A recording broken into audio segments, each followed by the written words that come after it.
we're not acting as leaders in the home. We're acting as workers in the home, and there is no boss over us. Like, we are the leader. Welcome back to Never in Reverse. Today we have a very, very special guest, and she's going to basically take us through the home and how to create clarity without chaos. As that we often think that there are a few select household jobs we need to do: laundry, dishes, clothing, cleaning, all that stuff. And people in general underrepresent the economic impact that we have in our household. What a big business it is already. So there's a lot that we do at home, and yet we have zero systems. She is a seasoned CEO, tons of experience in the home, helps start the process of basically running your home as a CEO there to ensure that professional life and your home life are in sync. You can't do everything all the time. And so if you are being an active parent and you're working on your business and you know it's there and it's in your side eye, you know that this needs to get done, but it's not the right time for it and you don't have the energy for it, don't do it. Like, you cannot do everything. Welcome to the show, Lisa. We are so thankful to have you.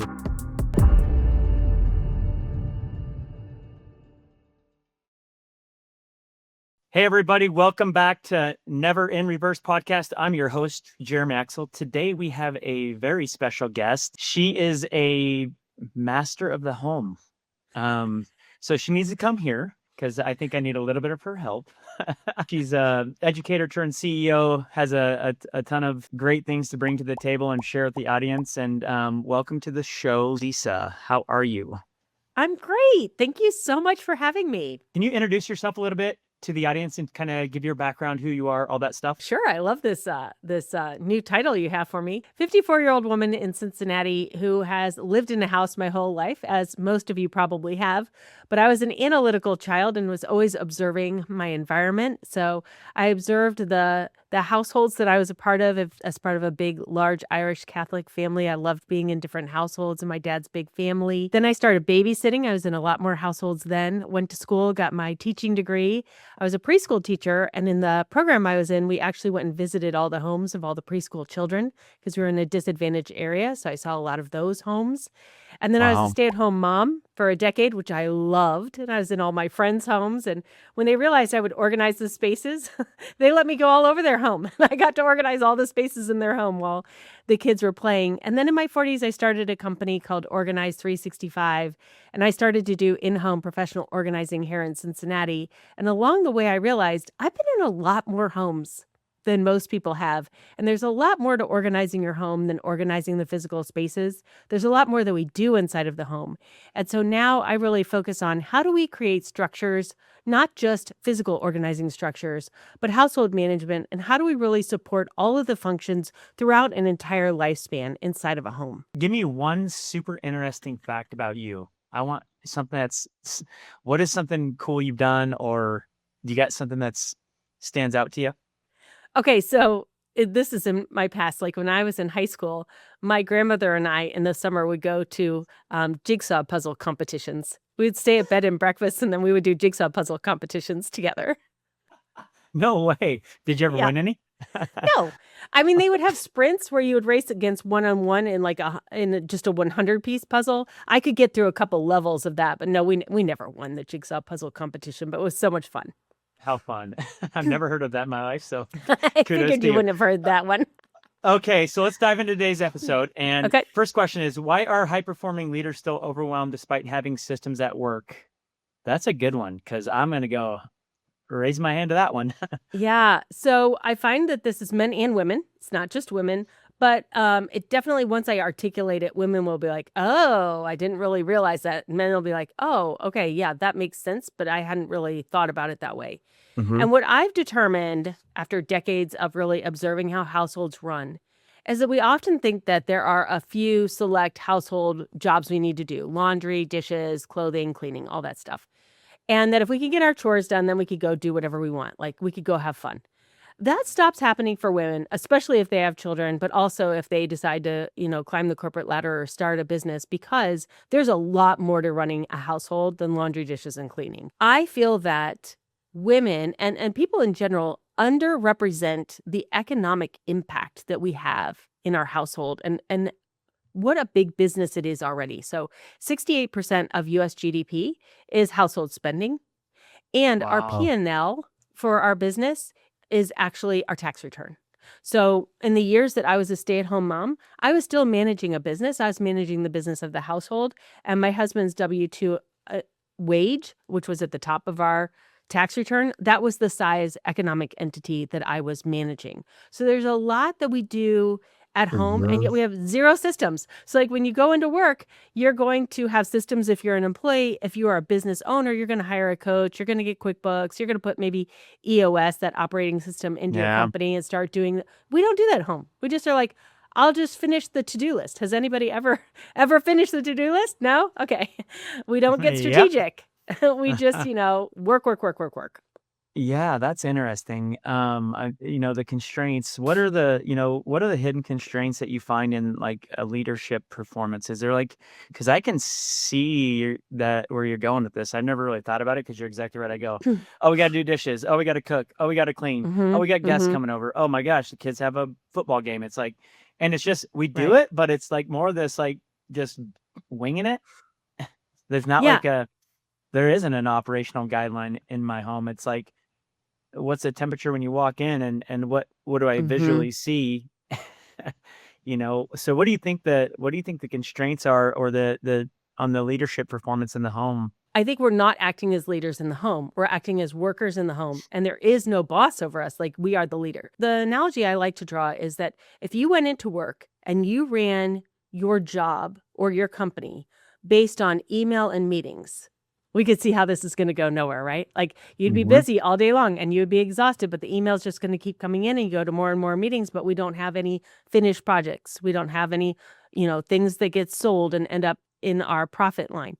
Same thing happens at home. There's just so much to do. You're talking about calendaring and the housework and all of that. Like, if we just keep trying to get done the things that need to get done, and we don't stop and think strategically like you do in business, like, are we even doing the right things? What should we be doing in this season? Like, if you're going into a heavy travel and remodeling season in your home, you're not also going to sign the kids up for a bunch of sporting things because you're not even going to be around to do them, right?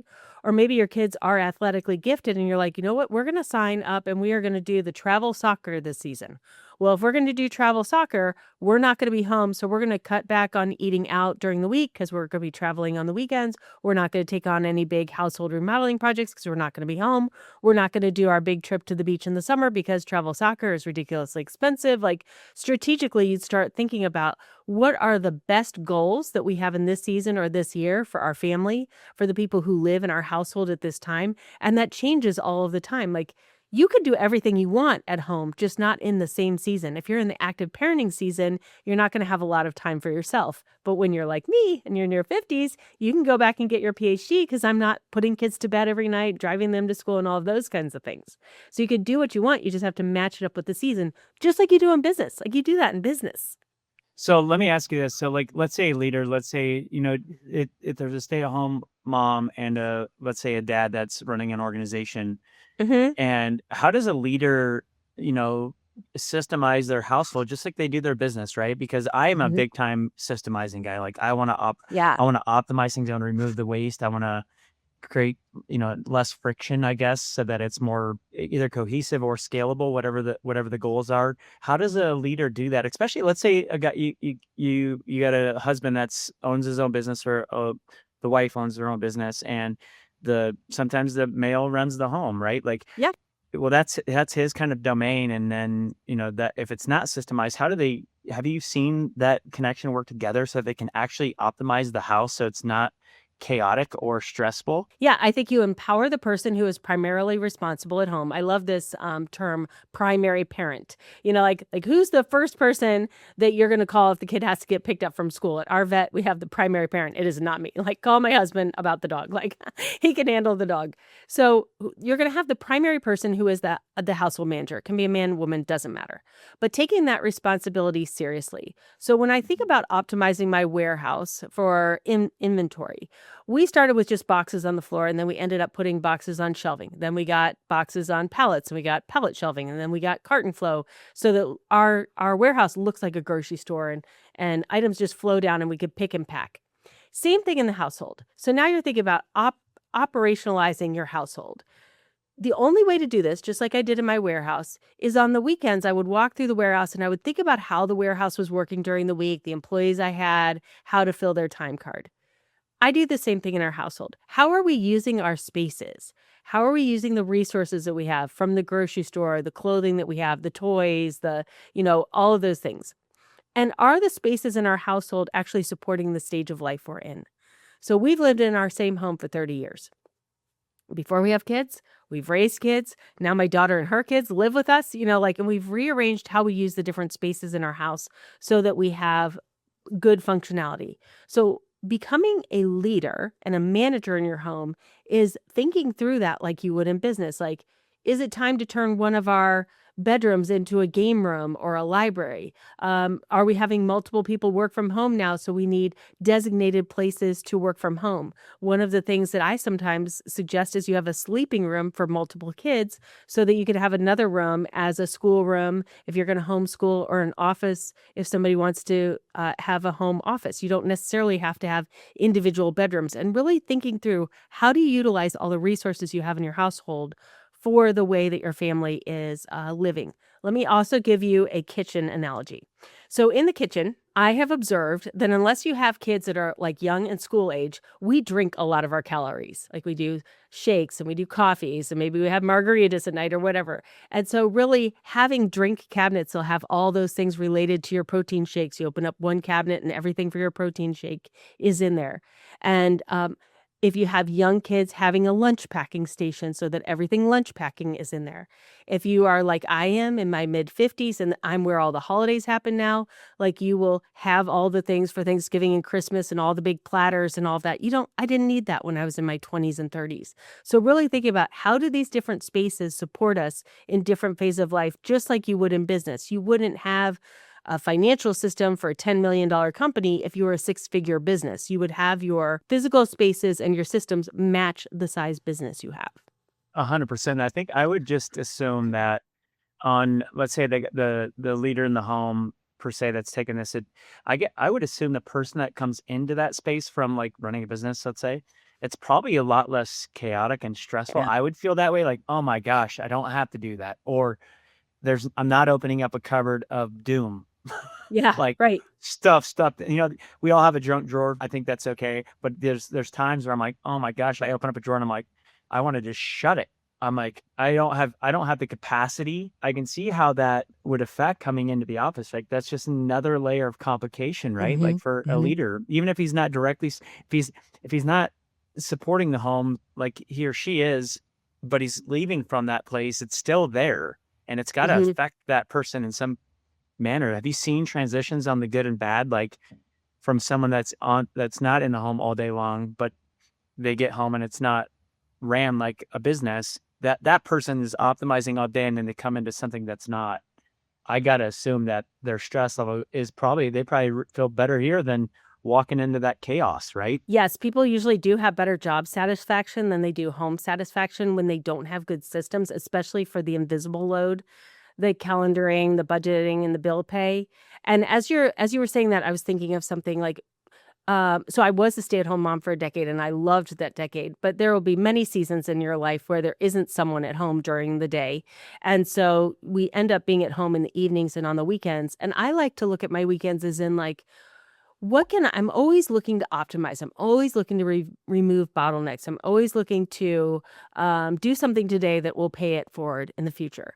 And so often I will think, like, right now I'm working out at the gym 3 times a week. Like, I'm 54 and I'm finally working out. And so I realized I need more workout clothes because I only had one outfit, which wasn't a problem Yeah. when I did Pilates You're one like, time a week. does this lady Yeah. change her clothes?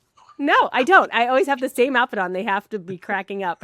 So I'm going to go and get 2 more outfits so that I have enough for the week. Likewise, like, as your kids go through different stages or you go through different wellness stages, like, I have like 10 water bottles now because I have 3 on the first floor, 3 on the second floor, and 3 or 4 at the office. And I fill all those up with water on Monday, and then on Thursday I fill them up again. So I have more of the things that I need now. If you don't also go through and reduce the things that you don't use as much in those spaces, then you don't have space for the new things. So on the weekends, strategically, as a leader, I'm always thinking, where during this week was there friction? at home or at work. And what can I do now to change and up level the system? Like I am continually up leveling my systems at home and at work, which sometimes means buying more water bottles, buying more workout clothes. It could be sharing a calendar with someone that I didn't used to share a calendar with, or, scheduling doctor's appointments for the next month because, it's been 6 months and we haven't been to the dentist and all those kinds of things. How can you batch things at home just like you batch things at work and have different cadences for those? How do you see, like, let's say leaders, okay, they know there's an issue. A lot of times, I mean, I'm just like, I don't want to deal with this right now. I don't have capacity.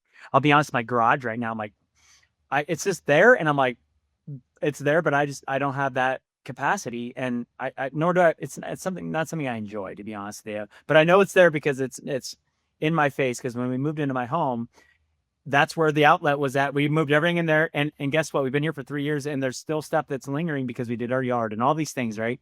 The stress levels, but that come with that, even they're just sitting there. They're not big, but they're still like noisy. Yeah. Yeah. What do you think when a leader actually optimizes their home with your services, or maybe they do it on their own, whatever they want, but when they start operating that as a strategic function for them and their home, do you see the correlation? Do they ever see the correlation in their business or their work related activities? Is Oh, there like a yes. A couple of things came to mind. First of all, we can't do everything all the time. And so if you are, being an active parent and you're working on your business and it's there and it's in your, side eye, that this needs to get done, but it's not the right time for it and you don't have the energy for it, don't do it.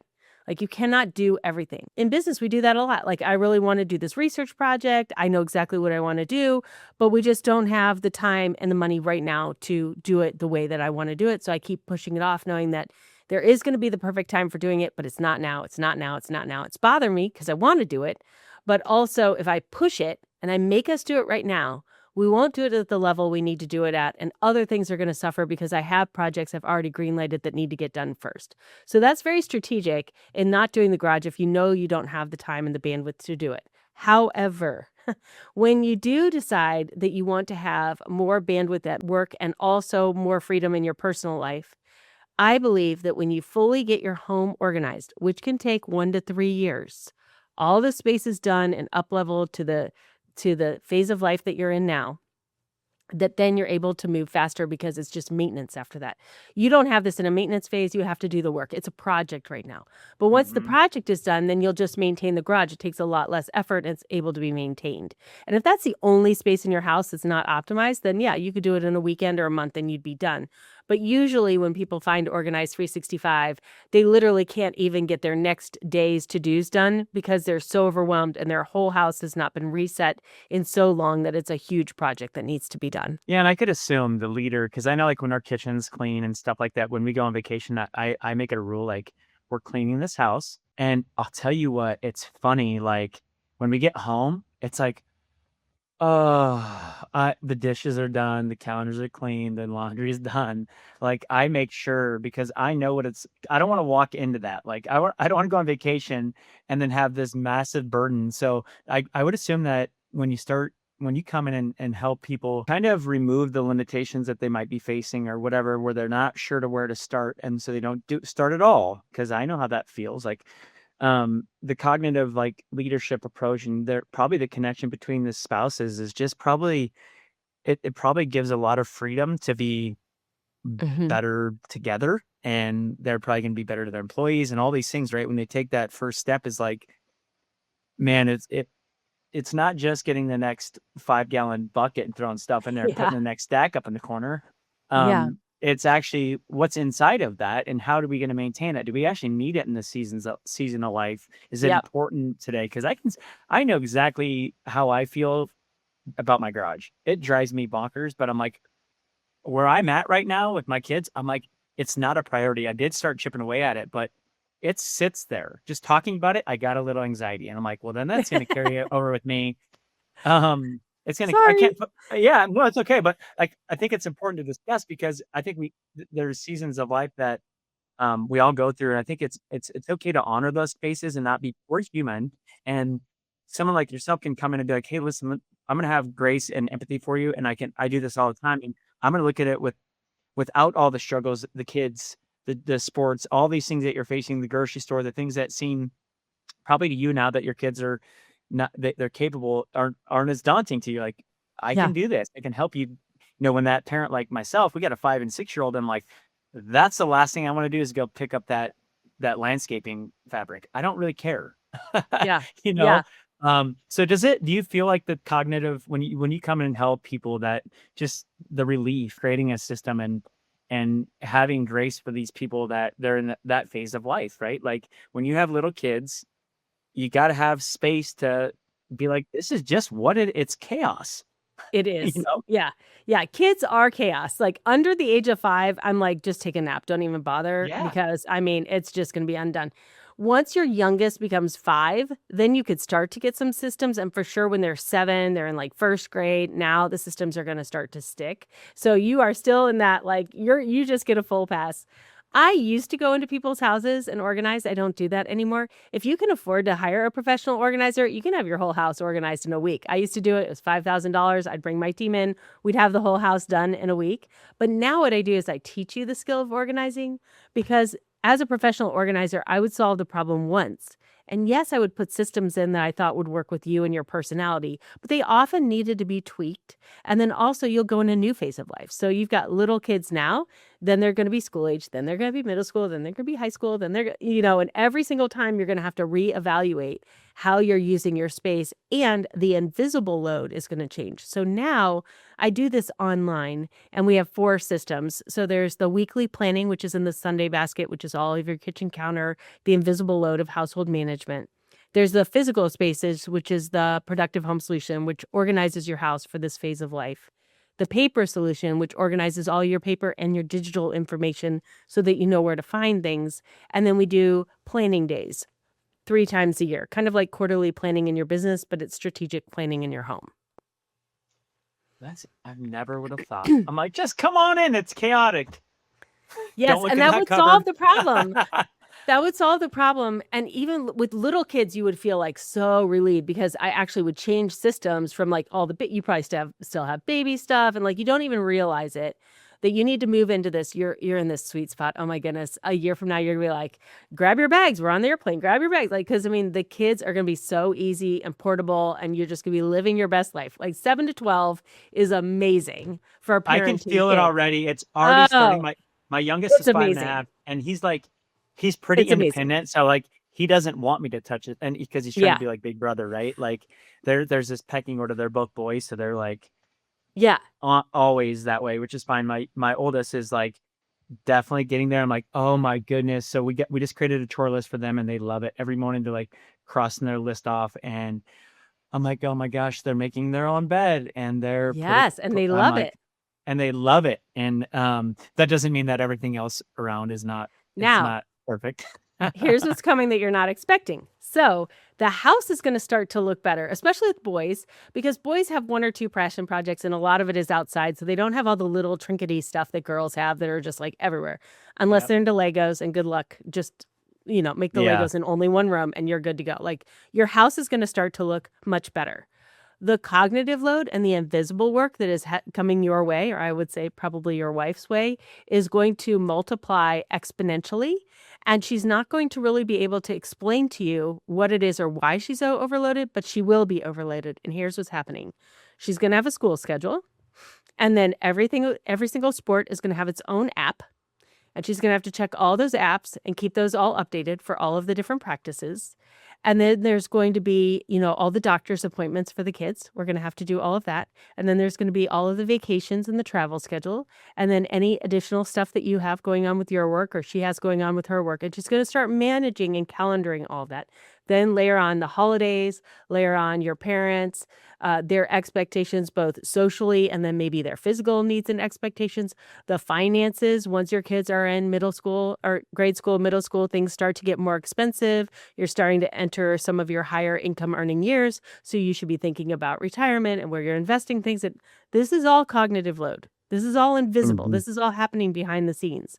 And as your kids start to get towards middle school, you'll start thinking like, okay, what are the big trips that we still want to take that we haven't taken while they're still, under our household? What are we thinking about for high schools? What are we thinking about for college? These are all things she's going to be thinking about and sorting. We do this in the Sunday basket and in that planning day. If you don't have places to put this information, you're just storing it in your head and trying to think about it and going through all these different layers as you're like, can we add on soccer? Or what about the tournament this weekend? And she's filtering through all these different layers in order to make those decisions. As we close this out, I got a few questions for you. What belief must leaders let go of immediately around this? I think the idea that home and work is separate. I mean, we use the same brain, the same body. It's going to be in both locations. If you can capture the work that needs to be done that you're thinking about at home, or the home things that need to be done when you're thinking about them at work, like I just write them down and then I have the right information in the right location. You do it in 2 different locations or 2 different time zones, but you're not actually 2 different people. Yeah, I can see that. What decision are most founders avoiding when it comes to this, or the CEO? Or I think in business, you're thinking, oh, the house will always be there. I could do that later. I'm going to keep focusing on the business and growing the business. And I have all the done that time. as well. But when you do take the time to organize the home, what happens eventually, especially once the kids leave, is if you're so focused on business, you don't want to go home because it's a mess. Once you get your home organized and it's great, then you look forward to going home and having dinner with your husband and doing all those things as much as you enjoy going to the office. Yeah, I totally agree. And last one, what is the first step for someone that is stuck and just saying, I'll deal with it later? And then all of a sudden 3 years goes by and your garage still has the same stake for that tree in the corner, because I have that going on, and I know exactly. I looked down the other day and I'm like, let's take some pictures and put those on Facebook Marketplace, because I will never ever use those things. Yes. So what's Yes. the first step for that person that's stuck, that wants So- to explore this with you? Yeah. So the first step, I think, I have a new book coming out June 23rd. It's available on pre-order now, called Escaping Quicksand. It's 10 Steps to Overcoming the Overwhelm of Modern Home Life. And it's the mental shifts I made in my 40s as I really set out to reorganize my life and start my company, that are mental mindset shifts that I made that allowed the organization that I made to stick. And then if you really want an actionable, like, what would you put in place first? It would definitely be that Sunday basket, that weekly planning, that ability to hold all those invisible things that you're doing so that you can do strategic planning at home, just like you do in business. And just for guests, Lisa, Yeah. where can we find you? You have a website? Organized365.com is the website. Organized365 is the podcast. And I'm on Instagram at Organized365. Okay. And if they want to reach out to you and be like, hey, I want to explore this, do you have like a intro session or something like that? Or how do they get interested in your services? Yeah, it's all online courses, and it's not really one-on-one. So if you Okay. go to Instagram, you'll see, and if you listen on the podcast, it's more self-study. But you can always email customer service at organized365.com, and they will talk to you. They'll even get on a phone call if you want to figure out how you can get started. Well, thank you so much for joining us on today's episode of Never in Reverse. I'm your host, Jeremy Axel, and Lisa, thank you so much for joining us from Cincinnati, Ohio. Until next time, guys, thanks so much, and take care.